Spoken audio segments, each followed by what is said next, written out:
అన్నా ఆ రౌడీ నా కొడుకుల చేతికి దొరికితే చిత్తుగా కొడుతున్నారు. ఈ లేడీ పోలీసు చేతికి చిక్కితే తుక్కు కొడుతుంది.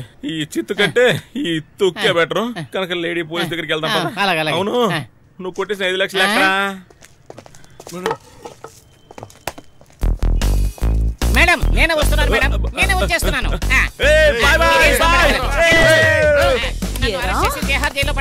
నేను పిలుస్తుంటే వాడిని తీసుకుని పారిపోతున్నావా? మేడం మీరు పీచు మిఠాయి వాడిని పిలిచారు. పీచు మిఠాయా?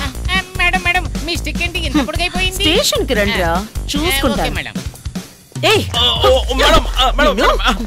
పిలుస్తుంటే ఎందుకు పరిగెత్తారు? మీకు కోఆపరేట్ చేస్తాను మేడం. ఏదైనా ఉంటే స్టేషన్ లో తీసుకుందాం మేడం ప్లీజ్. కోఆపరేట్ చేస్తావా? పద నడు. చూసుకుంటాను రా. ఏంట్రా పట్టుకున్నారా? లేదన్నా. ఏ అది మేము వాళ్ళని పట్టుకున్నాం. ఎక్కడ పట్టుకోలేదు. పట్టుకున్నామన్నా అంతలో పోలీసులు వచ్చి అంత చెడగొట్టేశారన్నా. అంతవరకు మీరు నలుపుకుంటూ ఉన్నారా? కాదన్నా ఉండరా నీకేం తెలీదు. అన్నకి స్క్రీన్ ఎత్తడం నుంచి చెప్తేనే కదా అర్థం అవుద్ది. అన్నయ్య మేము గిరిని వెతుక్కుంటూ వెళ్ళాం, కానీ అక్కడ హరి అని ఇంకొకడు ఉన్నాడు. సరేని హరిని గిరిని తరుముకుంటూ పోతే మధ్యలో నక్కొచ్చి దూరింది. అవునన్నయ్య నక్కలాగే పోలీసులు వచ్చి వాళ్ళని బొక్కలో తోసేశారు. గంట లోపల 48 కిలోమీటర్లు పరిగెత్తించారు. అందుకే ఇవ్వాల్సిన టైంలో వాళ్ళకి ఇవ్వకపోతే ఇలాగే జరుగుద్ది. మీకు పరప చెప్పాను చూడు. మిమ్మల్ని అన్నయ్య ఎక్కడ పోతున్నారు? చెప్పుతో కొట్టాలరా. నేను ఎక్కడికైనా వెళ్తాను, నా ఇష్టం. అంతా మీతో చెప్పేళ్ళాలా? చెప్పిన పని సరిగ్గా చేయరు గాని. రే ఎక్కడ ఆపానురా? రే ఆ ఇన్స్పెక్టర్ ని రమ్మనరా. అలాగేనా? ఇన్స్పెక్టర్ పెద్ద ఇల్లు, ఇన్స్పెక్టర్ చిన్న ఇల్లు, ఇద్దరిళ్లలోనూ ఒకే టైంలో దొంగలించారు. ఇన్స్పెక్టర్ చిన్నెల్లు పెట్టుకున్నట్టుగా మాకెలా తెలుస్తుంది మేడం? కుక్కలున్న జాగ్రత్త అని బోర్డు పెట్టినప్పుడు అదే విధంగా చిన్న ఇల్లు జాగ్రత్త అని బోర్డు పెట్టుంటే అక్కడికి మేమెందుకు వెళ్తాం మేడం? కన్నా దంచరా. అయ్యో ఎందుకు కొడుతున్నారు మేడం? 5 లక్షలు ఇచ్చేసాం కదా. ఒక 5 ఇచ్చేసి ఇంకో 5 అలాగే నొక్కేద్దాం అనుకున్నారా? నేను మీకు ఎలారా కనబడుతున్నాను? ఝాన్సీ సినిమాలో జ్యోతిక లాగా సూపర్ గా ఉన్నారు మేడం. మేడం మిమ్మల్ని ఎగతాళి చేస్తున్నాడు మేడం. దంచరా.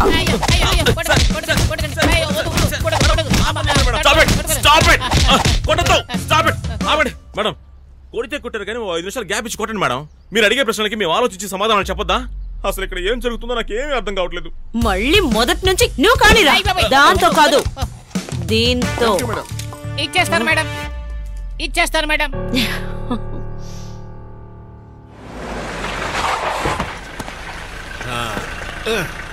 ఈ వారం కామ పిశాచ చెప్పనే లేదు.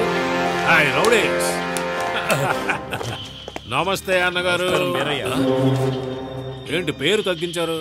శివమణిని శివ అని పిలుస్తాంగా, ఆ విధంగానే. రేయ్ బయటెంతో శుభ్రంగానే ఉందిగా, మరి పొద్దున్నే కాలుతో ఏదో తొక్కరేటు మొహం ఎందుకు కలబెట్టారు?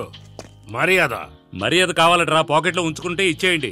అడుగుతున్నాడుగా. ఇప్పుడు ఎందుకని కోపంగా ఉన్నారు? ఎందుకయ్యా మా వాళ్ళని తరిమేమట? ఈ వాళ్ళని నేను తరిమానా? ఈ గుడ్డోండి దొంగతనానికి తీసుకెళ్తే సందు దొరికితే తాళం బొక్కలో పెట్టాలని చూస్తాడు. ఆ విధంగా ఖర్చు చెప్తున్నావా దొంగ నా కొడక? అన్నయ్య ఈయన చెప్పిందంతా నిజమే. ఏంట్రా తొక్కలో నిజం? మమ్మల్ని తరిమింది ఇంకో పోలీసు, ఈయన కాదు.